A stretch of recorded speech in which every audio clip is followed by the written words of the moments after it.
Breaking news చూస్తున్నాం. తెలంగాణ జూబ్లీహిల్స్ ఉప ఎన్నిక మరికొద్ది సేపట్లో ఎన్నికలు ప్రారంభం కాబోతా ఉన్నాయి. దీనికి సంబంధించినటువంటి ఇప్పటికే తమ సంబంధించినటువంటి సామాగ్రి దానికి సంబంధించిన అధికారులు ఉదయం నుంచే సమాయత్తమయ్యారు.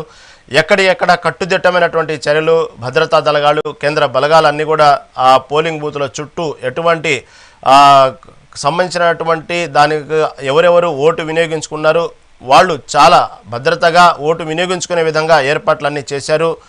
ఎక్కడ అవాంఛనీయ సంఘటనలు మాత్రం జరగకుండా మాత్రం చాలా గట్టుదిట్టమైనటువంటి చర్యలు జరుపుతూ ఉన్నారు. ఎందుకంటే ఇటు కేంద్ర బలగాల్ని కూడా ప్రతిపక్ష పార్టీలు కోరాయి కాబట్టి దానికి సంబంధించి కేంద్ర బలగాలు కూడా అక్కడ దిగారు. ప్రతిసారి మామూలుగానే ఎన్నికల విషయంలో మాత్రం ప్రతిపక్షాలకు సంబంధించినట్టు కోరటమే కాదు, కేంద్ర బలగాలు ఆటోమేటిక్గా కేంద్ర బలగాలను తీసుకొస్తే ప్రభుత్వాలు కాదు. ఈసారి ఇంకొంత అదనంగా తీసుకురావడం కూడా జరిగింది. 800 మందితో దాదాపు 800 మంది ఉన్నారు కేంద్ర బలగాలు ఈ ఎన్నికల నిర్వహణలో. తొలిసారిగా 139 ప్రాంతాల్లో 139 డ్రోన్లతో పర్యవేక్షణ జరుగుతూ ఉంది. ఎన్నికలకు సంబంధించి మొట్టమొదటిసారిగా ఈ పోలింగ్ కేంద్రాల వద్ద కూడా ఎక్కడ చూస్తున్న 144 సెక్షన్ అమల్లో ఉంది. దాదాపుగా ఇప్పుడే కొద్ది క్షణాల క్రితమే తన ఓటు హక్కును వినియోగించుకోవటం జరిగింది. ఇప్పుడే మొదటిగా తన మొదటి ఓటే తనదే ఆ ఓటు హక్కును వినియోగించుకోవడం జరిగింది. ఈ జూబ్లీహిల్స్ ఉప ఎన్నిక సందర్భంగా ఇప్పుడే ఈ ఎన్నిక దీనికి సంబంధించినటువంటి ఏదైతే దాదాపుగా సాయంత్రం 6 గంటల వరకు ఓటింగ్ నమోదు చేసుకునే అవకాశం ఉంది. కాబట్టి ఈ జూబ్లీహిల్స్ ఉప ఎన్నికల బరిలో దాదాపుగా 58 మంది అభ్యర్థులు పోటీ పడుతున్నారు. దాంట్లో కాంగ్రెస్ తరపున నవీన్ యాదవ్, అదేవిధంగా బీఆర్ఎస్ పార్టీ తరపున మాగంటి సునీత, అదేవిధంగా బీజేపీ పార్టీ తరపున దీపక్ రెడ్డితో పాటు 58 మంది ఈ ఎన్నికల్లో పోటీదారులుగా ఉన్నారు. దాదాపుగా ఈ పోలింగ్కు 1761 మంది పోలీసులతో భద్రత, ఇటు 800 మందితో కేంద్ర బలగాలతో బందోబస్తు భారీగా ఏర్పాటు చేశారు. ఎటు చూసిన 144 సెక్షన్ అయితే అమల్లో ఉంది. ఎక్కడ అవాంఛనీయ సంఘటన జరగటానికి కూడా ఛాన్స్ లేకుండా దాదాపు 139 ప్రాంతాల్లో 139 డ్రోన్ కెమెరాలు అయితే బాగా పనిచేస్తామనే దానికి సంబంధించి ఎక్కడికక్కడ సమాచారాన్ని సేకరిస్తూ ఉన్నారు. ఈ నవోదయ సంబంధించినట్టు కాలనీలో ఏదైతే ఉందో ఆ పోలింగ్ తన ఓటు హక్కుని వినియోగించుకున్నారు. మాగంటి సునీత ఇప్పుడే జస్ట్ కొద్ది క్షణాల క్రితమే దాన్ని ఓటు హక్కుని వినియోగించుకున్నారు. అదేవిధంగా ఈ పోలింగ్ అనేది దాదాపుగా ఆ సాయంత్రం 6 గంటల వరకు జరిగిద్ది. కాబట్టి ప్రతిసారి దాదాపుగా 4 లక్షలకు పైగా ఓటర్లు ఉన్నారు ఈ జూబ్లీహిల్స్ సంబంధించినటువంటి నియోజకవర్గం పరిధిలో. ఈసారి మాత్రం ప్రతిసారి అనుకున్నట్టుగానే జూబ్లీహిల్స్ ఎన్నిక అనగానే జూబ్లీహిల్స్ నియోజకవర్గంలో ప్రతిసారి ఓటింగ్ పర్సంటేజ్ సంబంధించినటువంటి చాలా తక్కువగా నమోదవుతూ ఉన్నది. కానీ ఈసారి మాత్రం విశ్లేషకుల అభిప్రాయం ఈ ఓటింగ్ మాత్రం ఈసారి మాత్రం జూబ్లీహిల్స్ గతంలో కంటే కూడా ఈసారి భారీగానే ఓటింగ్ పర్సంటేజ్ పెరిగే అవకాశం ఉన్నట్టు వార్తలు వస్తూ ఉన్నాయి. చూడాలి, ఎందుకంటే ఇక్కడ మహిళా ఓటర్లు ఎక్కువగా ఉండటం ప్రాధాన్యత, కొత్త ఓటర్లు కూడా ఎక్కువ ఉండటం వల్ల కూడా దాదాపుగా ఓటింగ్ పర్సంటేజ్ పెరిగేటువంటి అవకాశం ఉంది.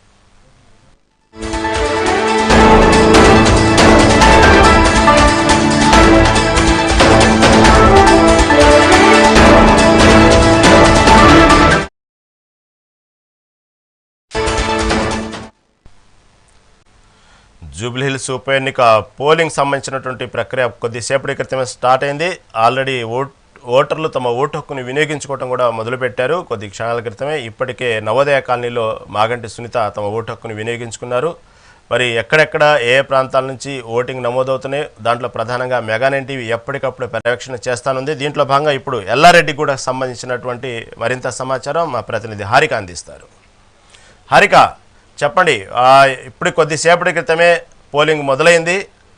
ఎవరైతే బీఆర్ఎస్ పార్టీ అభ్యర్థి ఉన్నారో మాగంటి సునీత కొద్దిసేపటి క్రితమే నవోదయ కాలనీ తమ ఓటు హక్కును వినియోగించుకున్నారు. మీరు ఉన్నటువంటి ఎల్లారెడ్డిగూడ దగ్గర పరిసర ప్రాంతాలు ఎలా ఉన్నాయి? ఓటింగ్ నమోదు చేసుకోవడానికి ఏదైతే ఓటింగ్లో పాల్గొనడానికి ఓటర్లు దాదాపుగా అక్కడ ఉదయాన్నే నుంచే దానికి సంబంధించినటువంటి కొన్ని పోలింగ్ బూతులు అయితే బారులు తీరినట్లు వార్తలు వస్తూ ఉన్నాయి. సరే, మీరు ఉన్నటువంటి ఎల్లారెడ్డిగూడ పరిస్థితులు ఎలా ఉన్నాయి? అప్డేట్ ఏంది హారిక?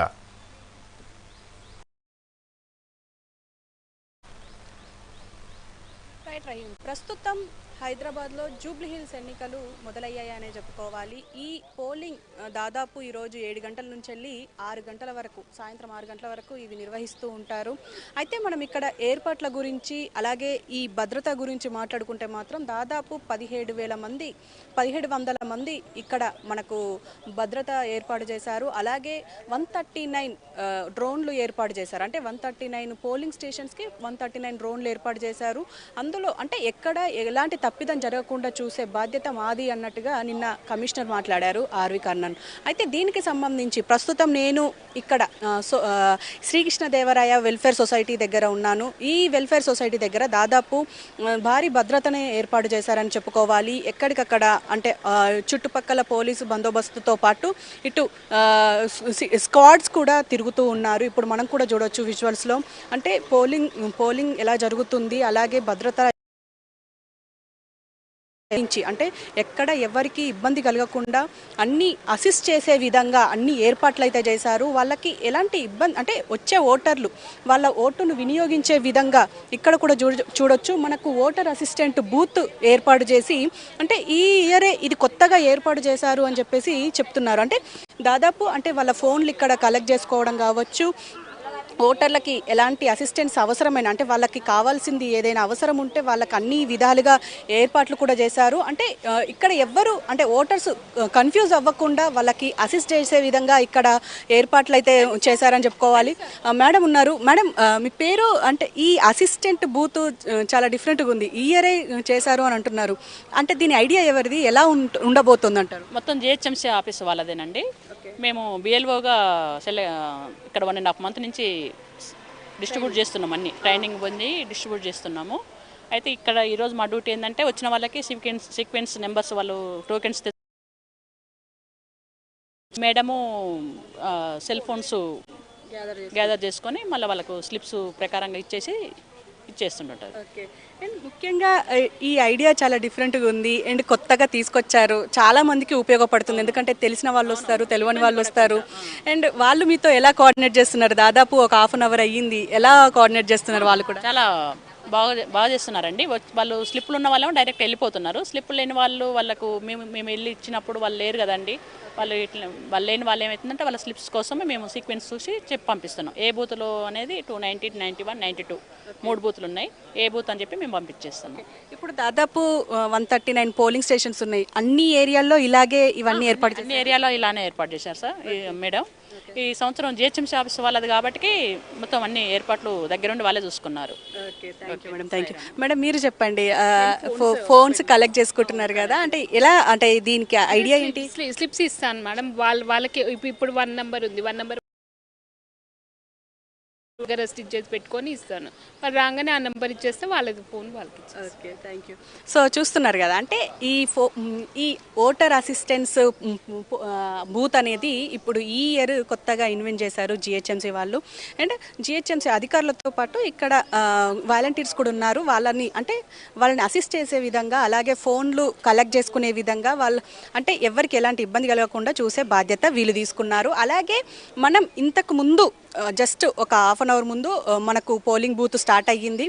పోలింగ్ స్టార్ట్ అయిన వెంటనే మొదట ఓటు వినియోగించుకున్నారు ఒక వ్యక్తి. ఆ తర్వాత మాగంటి సునీత ఈ ఓటు హక్కుని వినియోగించుకున్నారని చెప్పుకోవాలి. అయితే 290 పోలింగ్ స్టేషన్లో ఆవిడ ఇక్కడ ఓటు వేసి వెళ్ళారు. అయితే ఇక్కడ మనం మాట్లాడుకోవాల్సింది ఏంటి అంటే దాదాపు ఈవీఎంలు కూడా ఇక్కడ అన్ని విధాలుగా అంటే లైటింగ్ కావచ్చు, అన్ని ఏర్పాట్లు కావచ్చు, అన్ని సౌకర్యవంతంగానే ఉన్నాయి అని చెప్పేసి మనకి ఇక్కడ చెప్తున్న పరిస్థితి. అలాగే అధికారులు 20% పెంచుకున్నారు అని తెలుస్తుంది. అంటే ముఖ్యంగా ఈ ఈవీఎంలు ఏవైతే ఉన్నాయో మొరాయించే అవకాశం ఉంటుంది కాబట్టి అలాంటి సిచ్యువేషన్స్ మళ్ళీ రాకుండా ఉండాలని చెప్పేసి అంటున్నారు. అలాగే ఇంతకు ముందే డ్రోన్ కూడా ఎగరవేసిన పరిస్థితి ఇక్కడ కూడా. అంటే దాదాపు మనం ఇంతకు ముందు మాట్లాడుకున్నట్టుగా 139 ఈ పోలింగ్ స్టేషన్స్ ఏవైతే ఉన్నాయో 139 ఈ డ్రోన్లు ఏర్పాటు చేసి ఒక ప్రత్యేక నిఘా ఏర్పాటు చేసిందని చెప్పుకోవాలి ఈ అధికార యంత్రాంగం. అలాగే ఇక్కడ ఓటు వినియోగించుకున్న వాళ్ళు కూడా ఉన్నారు. మేడం మేడం ఓటు వినియోగించుకున్నారు కదా, లోపల ఎలాంటి ఏర్పాట్లు ఉన్నాయి? ఏర్పాట్లు బాగా చేశారండి, చాలా బాగా చేశారు. ప్రశాంతంగా జరుగుతున్నాయి ఓట్లు కూడా. ఇప్పుడే స్టార్ట్ కాబట్టి ఇంకా వస్తున్నారు జనాలు. ఇప్పుడే స్టార్టింగ్ కాబట్టి వస్తారు, ఇంకా ఈవినింగ్ వరకే వస్తూనే ఉంటారు.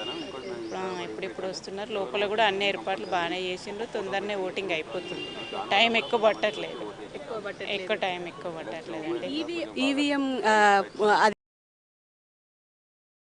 అండి మనం వేయగానే స్లిప్స్ కూడా వస్తున్నాయి, క్లియర్గా ఉన్నాయి. క్లియర్గా వస్తున్నాయి. సో చూసారు కదా, అంటే ఓటు వినియోగించుకొని లోపలికి బయటకు వచ్చిన తర్వాత వారు చెప్తున్నది ఏంటంటే అన్ని ఏర్పాట్లు బాగానే ఉన్నాయి. లోపలికి వెళ్ళిన తర్వాత అక్కడ మనకు ఈవీఎం కావచ్చు, ఆ లైటింగ్ కావచ్చు, అంటే మనం అన్ని అంటే రిసీవ్ చేసుకోవడం కావచ్చు, మనకు సీరియల్ నంబర్ ఇవ్వడం కావచ్చు, మొత్తం అంటే A to Z అన్నీ సౌకర్యవంతంగా ఉన్నాయి. పైగా తొందరగా అయిపోయింది ఓటింగ్ వేయడం అనేది అని అంటున్నారు. ఇక్కడ సార్ కూడా ఉన్నారు. సార్ పేరు సార్, అంటే ఓటింగ్ ఎలా జరిగింది సార్? ఏర్పాట్లు ఎలా ఉన్నాయి? ఏర్పాటు చాలా బాగున్నాయండి. ఓటింగ్ చాలా బాగా జరిగింది. కాబట్టి అందరూ ఇంకా ఇంట్లో నుంచి బయటకు వచ్చి ఓటేయాలని చెప్పి అయితే నేను కోరుకుంటున్నాను. ఓటింగ్ శాతం అయితే పెరగాలి కంపల్సరీ.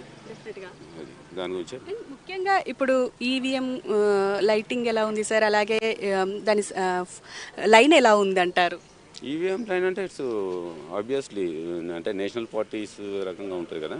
గవర్నమెంట్ మనకి ఇక్కడ ఏదైతే బీఆర్ఎస్ థర్డ్ ఇచ్చారు, కామన్ థింగ్ అది. చాలా సౌకర్యవంతంగా ఉందంటారు. కంఫర్టబుల్ అండి, చాలా బాగుంది. అరేంజ్మెంట్ చాలా బాగున్నాయి. సెక్యూరిటీ వైజ్ కానీ ఏదైనా ఈజీగా చాలా ప్రశాంతంగా వచ్చి ఓటేసుకొని వెళ్ళిపోవచ్చు, ప్రాబ్లం ఏం లేదు. ఇంకో కపుల్ ఆఫ్ అవర్స్లో ఇక్కడ క్యూ కనిపిస్తుంది మీకు. ఖచ్చితంగా 60 to 65% మధ్యలో ఓటింగ్ ఉంటుంది. Okay sir, thank you sir.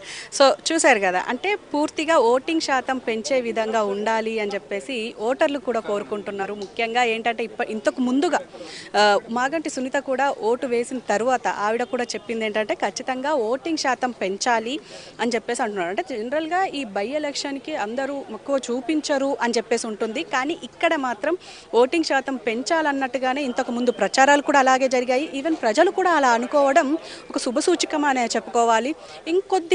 కొద్దిసేపట్లో ఇక్కడ బారులు తీరే అవకాశం ఉంటుంది అని చెప్పేసి ఎక్స్పెక్ట్ చేస్తున్నారు. ఎందుకు అని అంటే ఇప్పుడిప్పుడే పోలింగ్ స్టార్ట్ అయింది కాబట్టి ఇంకా ముందు అండ్ చూడాలి మరి ఇంకా ముందు వెళ్ళే కొద్దీ ఇంకా ఎంత మరి ఈ క్యూ పెరిగే అవకాశం ఉంటుందా అనేది మాత్రం చూడాల్సిన పరిస్థితి ఉంది ఇక్కడ. రహీం. Right Harika, right. ఎప్పటికప్పుడు దానికి సంబంధించిన ఎన్నికల సమాచారాన్ని ఎప్పటికప్పుడు మాకు అందిస్తూనే ఉండండి. మళ్ళీ మీ దగ్గరకు మళ్ళీ కొద్దిసేపట్లో వస్తాము. Okay, thank you Harika, thank you for updates.